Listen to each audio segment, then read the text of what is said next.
Θα δώσω όμως ένα αποκλειστικό, το οποίο δεν το έχω πει πουθενά αλλού και είναι πρώτη φορά και το λέω στο εκπομπή μου. Ωραία. Θέλω να πω το εξής, ότι όλες οι μεγάλες χώρες, αν κάποιος παρακολουθήσει στο εξωτερικό το τι γίνεται, έχουν το δικό τους θέμα. Εμείς 75 χρόνια καλλιστείων δεν είχαμε δικό μας θέμα. Γνωρίζετε πολύ καλά ότι γίνονται και άλλοι διαγωνισμοί ομορφιάς και όλοι παίρνουμε κάποιο θέμα, είτε από το εξωτερικό. Εμείς τα δικά μας τα στέματα, για να ξέρεις, είναι πιστά αντίγραφα βασιλικών οικογενειών, δηλαδή έχουμε δώσει ένα πρεστίζ. Από εκεί και πέρα υπάρχουν και άλλοι διαγωνισμοί ελληνικοί, οι οποίοι παίρνουν κάποιο θέμα.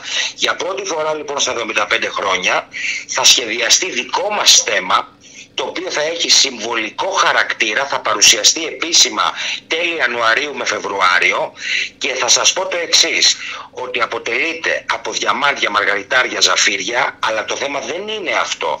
Το θέμα είναι ότι θα απεικονίζεται πάνω στο στέμμα ανάγλυφα η χώρα μας, θα υπάρχει ο ήλιος της Βεργίνας και θα συμβολίζει την ελληνική θάλασσα και ήλιο. Θα πάθετε σοκ.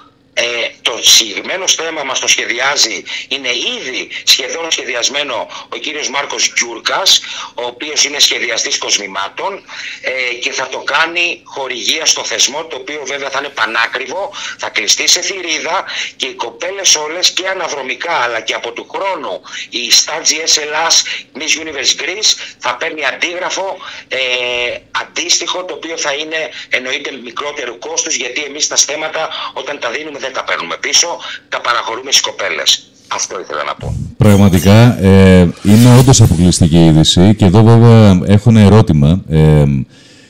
Το στέμμα αυτό θα είναι ουσιαστικά κάπου προς... Θα φυλάσσετε σε θηρίδα, γιατί είναι πολύ υψηλής αξίας. Δεν θέλω να πω νούμερα, είναι όμως πάρα πολύ ακριβό. Θα βγαίνει την βραδιά του τελικού, θα φοριέται κανονικά στην πρώτη και απλά η πρώτη μετά θα παίρνει το αντίγραφο.